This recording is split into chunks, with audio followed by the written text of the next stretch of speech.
to my guest right now, and that is Alexandra Smith, I should say, Executive Director of America Rising PAC. And Alexandra, happy anniversary, I understand. Yes, yesterday marked my 1-year work anniversary with America Rising. I was hired as Executive Director 1 year ago, and it has been 365 days of nonstop fun holding Democrats accountable. Well, that's good. Well, we appreciate what you do at America Rising. You know, I saw a poll yesterday I wanted to chat with you about that I thought was pretty interesting.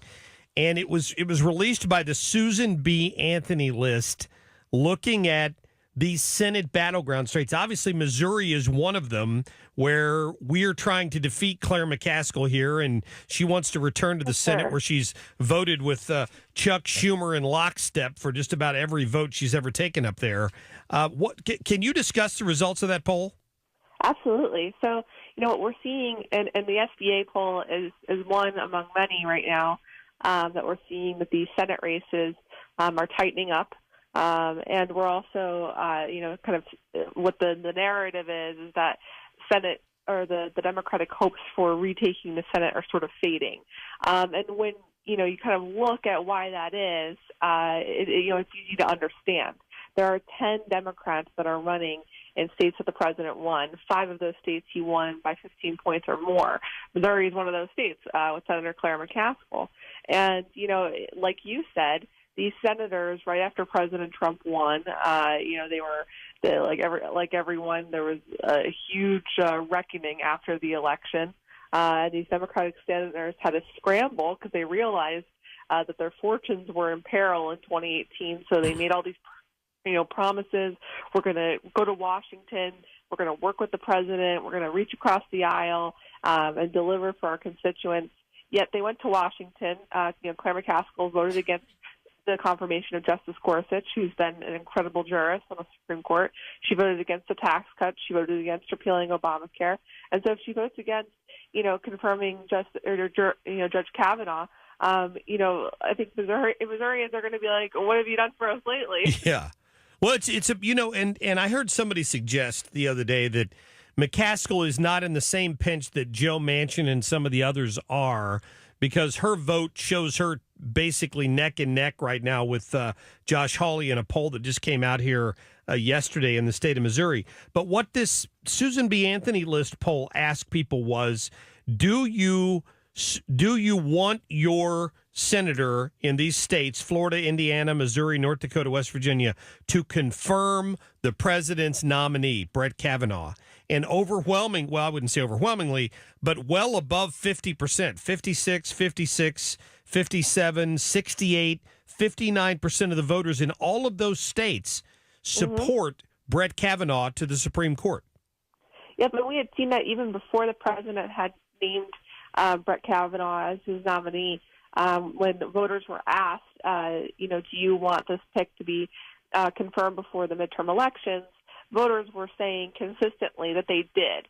And so that was really defeating the Democratic narrative out there that the president, because of, what had happened with Merrick Garland, the president had to wait until after the midterm elections, which was absurd because when you look back to President Obama's tenure, he had a Supreme Court vacancy during a midterm election as well. So he nominated Justice Kagan in May. She was confirmed by August. And, and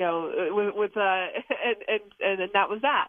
The president, though, has been up against the wall with Democrats who have been, insane in some of the things that they've been saying about him. So, you have Elizabeth Warren who's saying you have to wait until after the midterms. You have Cory Booker from New Jersey saying that the Mueller investigation has to conclude before the president gets to pick a Supreme Court justice. Right. I said, Cory, I don't remember seeing that in the Constitution, man.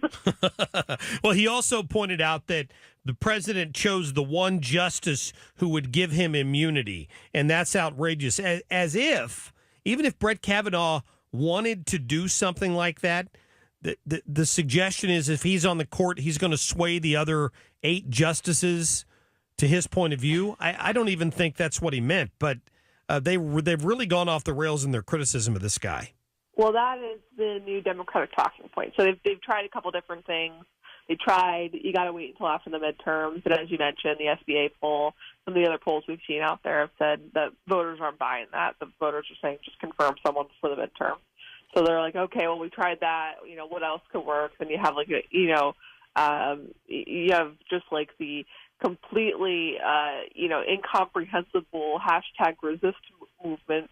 Someone like Kirsten Gillibrand screaming in front of the Supreme Court, like, we're going to stop this guy. And that doesn't really make any sense either. And these people look crazy, and voters aren't, so keen on that either.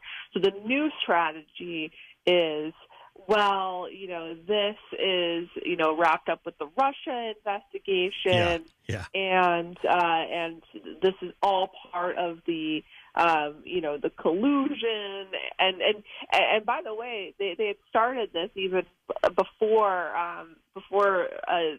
Judge Kavanaugh was nominated. They were saying that Neera Tanden, she's from the Center for American Progress, which is this liberal think tank, she was suggesting that Justice Kennedy's son had loaned the president money through a Russian bank, and it was all part of this scheme.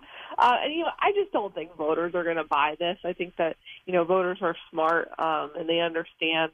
They can see what's been going on. I think that they've seen this investigation play out for 2 years now, and nothing has come back that's touched the president directly in terms of tying him to to Russian interference in the election.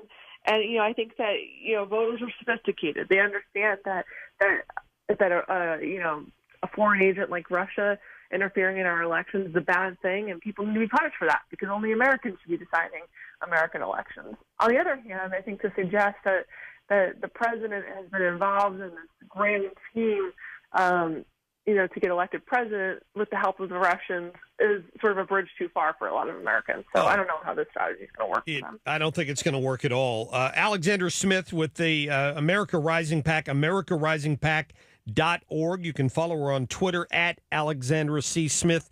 Thanks so much for your time. Thank you so much for having me. Absolutely. Always good to get Alex on. I see her on Fox all the time, and she just does a great job. So.